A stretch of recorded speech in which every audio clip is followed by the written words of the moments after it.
Selamat sore, dulur-dulur Danapati. Jumpa lagi dengan saya, Danapati, sarjana ngarit yang selalu konsisten berbagi informasi terkait dengan dunia pertanian, baik itu tani hamparan maupun tani ternak.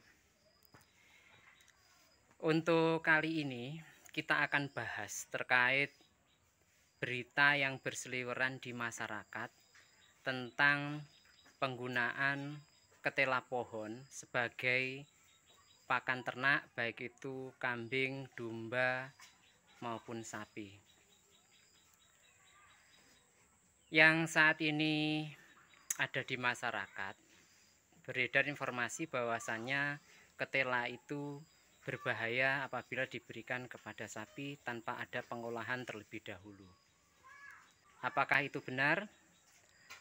Kita bahas di channel ini secara lengkap dan terpercaya. Ketela adalah salah satu pakan alternatif ataupun juga pakan tambahan yang dapat diberikan kepada binatang ternak, baik itu Pseudoruminansia maupun Ruminansia. Ketela memiliki kandungan karbohidrat dan energi yang tinggi, sehingga apabila ini dikombinasikan dengan pakan lain yang tinggi protein, nantinya akan sangat bagus untuk pertumbuhan maupun penambahan berat badan dari hewan ternak kita. Hanya saja yang perlu diketahui bahwasannya ketela ini mengandung senyawa yang bernama sianida.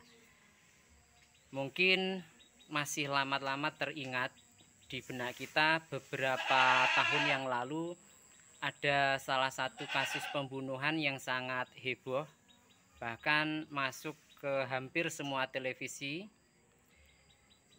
Mirna ditemukan meninggal setelah meminum minuman yang diberi sianida. Sama halnya dengan ketela, karena adanya kandungan sianida pada ketela, ini nantinya juga akan berpengaruh kepada hewan atau ternak yang memakannya.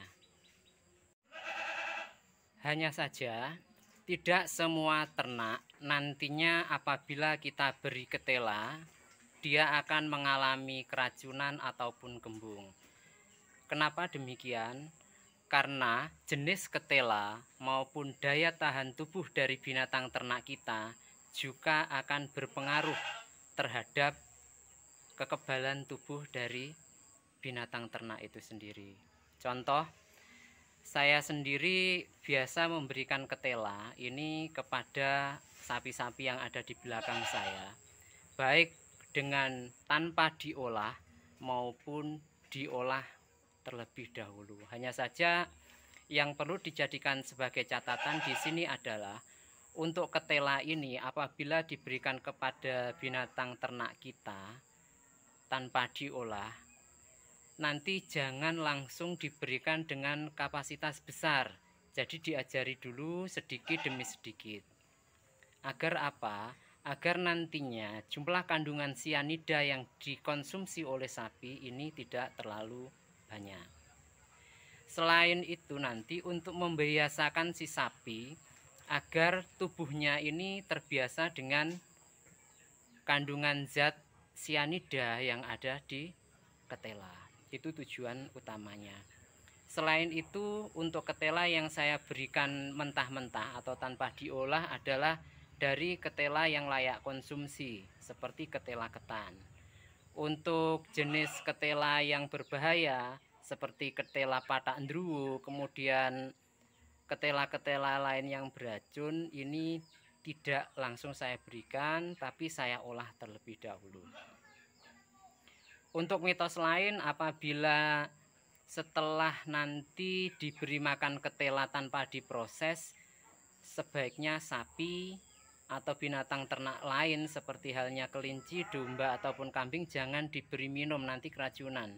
Itu tidak benar juga, karena yang berpengaruh pada keracunan ataupun kembung tidaknya nanti bukan pada faktor itu, tapi pada jumlah racun sianida yang dapat dikonsumsi oleh sapi, besarannya berapa, maupun juga seberapa besar ketahanan tubuh dari binatang ternak sapi atau ternak kita yang lainnya.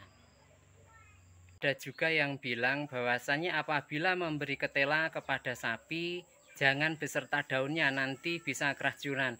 Sama dengan yang tadi, itu tidak masalah.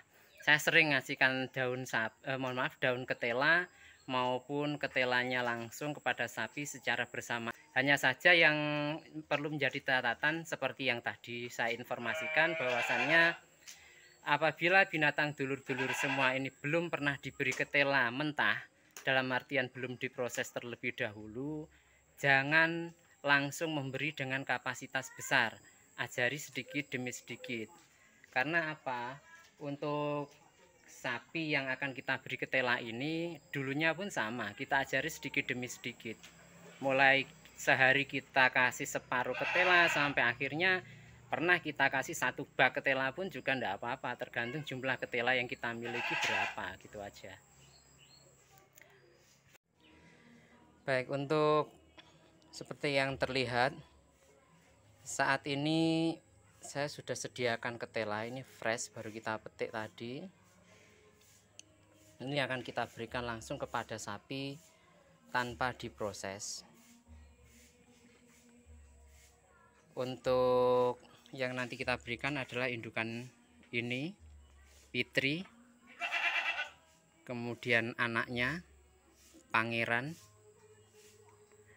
maupun indukan yang ini Mega, ataupun anaknya Bocil, yaitu jantan usia 4,5 bulan, anak pertama. Alhamdulillah ini pertumbuhannya juga bagus.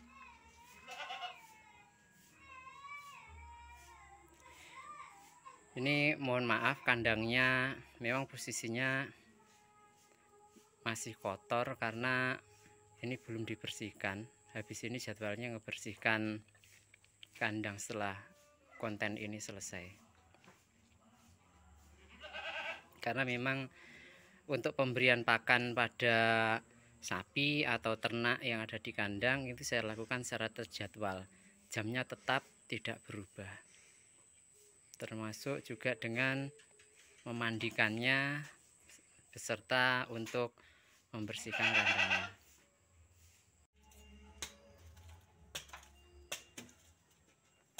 Ini jadi ketelanya kita potong-potong dulu agak kecil, tujuannya agar nanti binatang ternak yang memakannya tidak tersedak. Ini akan kita berikan pada sapi. Jadi sapi ini sangat lahap apabila makan ketela, karena enak ini ketela. Orang aja suka, apalagi sapi. Jadi ini kita kasihkan ke indukan bernama Fitri. Ini yang ngasih nama Fitri ini anak saya. Dan ini anaknya Pangeran. Itu sudah mulai gede nih, 4,5 bulan menuju 5 bulan. Tampilkan lagi nih, kasihan dia minta terus ini. Jadi kita berikan mentah-mentah.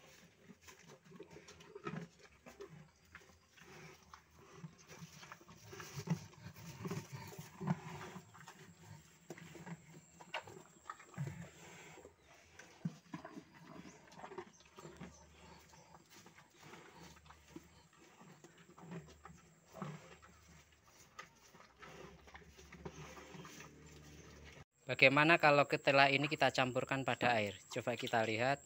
Ini kita kasih ketela juga.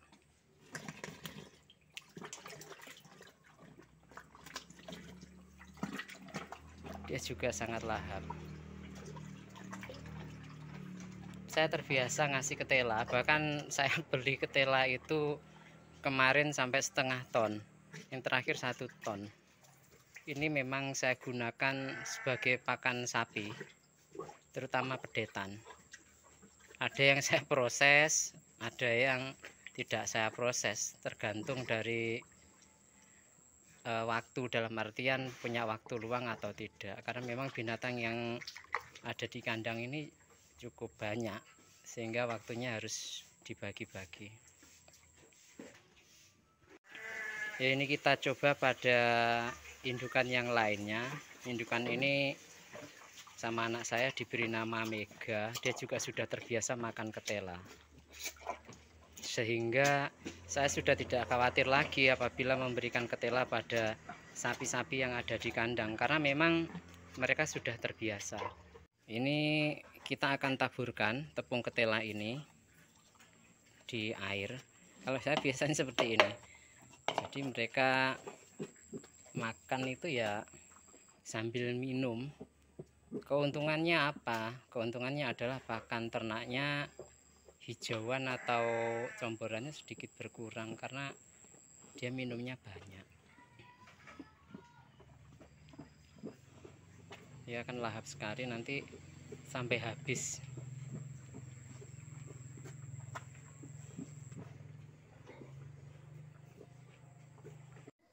Adapun proses pengolahan ketela agar nantinya tidak menyebabkan binatang kita keracunan, nanti bisa dengan cara ketela ini dipotong-potong terlebih dahulu, kemudian direndam dengan garam sekitar 10-an menit. Setelah itu nanti airnya dibuang dan dicuci dengan air bersih. Untuk cara ini pernah saya lakukan beberapa kali dan itu aman. Jadi satu bak mandi hitam itu saya beri segenggam garam. Setelah dicuci bersih dengan air bersih, nanti tinggal disajikan saja kepada binatang ternak kita, seperti halnya sapi, kambing ataupun domba. Akan lebih aman lagi apabila ketela ini nantinya dijemur sampai kering. Karena apa? Dengan proses penjemuran ini nantinya racun sianida yang ada pada ketela akan benar-benar berkurang drastis. Setelah itu bisa dihancurkan menjadi tepung ataupun bisa dihancurkan dulu pada saat ketelanya masih segar, kemudian dijemur.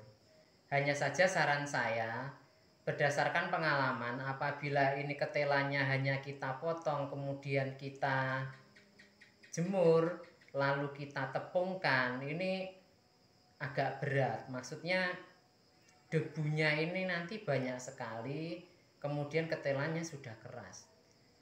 Kalau saya biasanya saya chopper dulu atau saya hancurkan dulu, setelah hancur baru saya jemur. Ini lebih mudah nantinya dan proses keringnya juga lebih cepat. Itu tadi tips dari Danapati Sarjana Ngarit. Semoga dengan adanya informasi ini dulur-dulur peternak semuanya tidak lagi was-was terkait pemberian ketela pohon kepada binatang ternaknya. Salam Danapati Sarjana Ngarit, sukses untuk kita semua.